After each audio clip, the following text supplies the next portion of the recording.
ഒക്കെ സംസാരിച്ചിട്ടുണ്ട്, ഇതിന്റെ ഗൗരവം മനസ്സിലാക്കിയിട്ടുണ്ട്. അതിനേക്കാൾ കൂടുതൽ കേന്ദ്രവുമായി ബന്ധപ്പെട്ട ഒരു ഡയറക്ഷൻ കൊടുക്കണ്ടേ? പണ്ട് ഇവിടെ കോട്ടയത്ത് തന്നെ, ടോപ്പിക്ക് അറിയാമല്ലോ, കോട്ടയത്ത് തന്നെ ഒരു കാട്ടുപോത്ത് വന്ന് കൊലപ്പെടുത്തിയില്ലേ? അത് കഴിഞ്ഞ് ഡിസ്ട്രിക്ട് മജിസ്ട്രേറ്റ് അവിടെ ഈ കളക്ടറോട് ഓർഡർ ഇട്ട് കൊല്ലാൻ പറ്റിയോ? ഇല്ലല്ലോ. കളക്ടർ എന്ന് പറയുന്ന ആൾ ഒരു ഭീകര പ്രവർത്തകൻ വന്നു കഴിഞ്ഞാൽ അവനെ വെടിവെക്കാൻ ഓർഡർ ഇടാൻ പറ്റുന്ന ആളാണ്. പക്ഷേ വന്യമൃഗത്തിന് ഓർഡർ എടുത്തത്. അപ്പം ഞാൻ അതും പറഞ്ഞു, ഒരു ഡിസാസ്റ്റർ മാനേജ്മെന്റ് ഈ വിഷയം എടുക്കണം. ഡിസാസ്റ്റർ മാനേജ്മെന്റ് എടുത്തു കഴിഞ്ഞാൽ അതിന്റെ അമെന്റ്മെന്റ് നടത്തണം. അത് ചെയ്യാൻ പറ്റും. ഈ ഉദ്യോഗസ്ഥർ ഈ രാജഭക്തി, രാജാവിനേക്കാൾ വലിയ രാജഭക്തി കാട്ടുന്നത് ഈ കേന്ദ്ര നിയമത്തിന്റെ പിന്തുണയോടുകൂടിയാണ് എന്ന് പറയാമോ?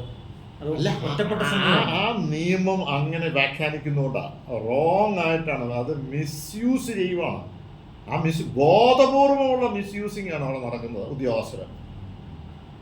അത് മാത്രമല്ല, ഏറ്റവും കൂടുതൽ വനം സംരക്ഷിച്ചിട്ടുള്ളതും വനാവരണം, വൃക്ഷാവരണം ഏറ്റവും കൂടുതൽ ഈ രാജ്യത്ത് കേരള സംസ്ഥാനമാണ്. 54% ഉള്ളത്. എന്താണ് ഇവർ ചെയ്യുന്നത്? ഒന്ന് മൂന്നാം പറ, രണ്ട് ഒരു ഫോറസ്റ്റേഴ്സ് രാജ് നടത്തുകയാണ് അവർ. അതുകൊണ്ട് ഇത് വളരെ ഗൗരവമായിട്ട് നമ്മൾ എടുത്തേ പറ്റൂ. ഇങ്ങനെ തോന്നിവാസം കാണിച്ചുകൊണ്ട് പോകാൻ പറ്റുമോ? ഇത് സർക്കാരിനെ അറിയിക്കുമോ? സർക്കാരിനെ കൃത്യമായിട്ട് അറിയിക്കും. അതിന് യാതൊരു സംശയമില്ല. ഞാൻ പറഞ്ഞില്ല, ഈ ചില മേഖലകൾ എനിക്ക് പോകാൻ കഴിഞ്ഞിട്ടുണ്ട്. കഴിഞ്ഞ ദിവസം ഇട്ടോടുപുഴയുടെ മേഖലയിൽ പോയി കൃത്യമായുള്ള റിപ്പോർട്ടുകൾ കൊടുക്കും. ആരെങ്കിലും പോയത് 4000 ഏക്കർ ഇതെല്ലാം കഴിഞ്ഞിട്ട് 4000 ഏക്കർ ഫോറസ്റ്റ് ആണെന്ന് പറയാം. അങ്ങനെയാണെങ്കിൽ ഈ ടൗൺഷിപ്പ് ഒന്നും കാണില്ല. ജനീഷ് കുമാറിന് പൂർണ്ണ പിന്തുണ പാർട്ടി നൽകുന്നു.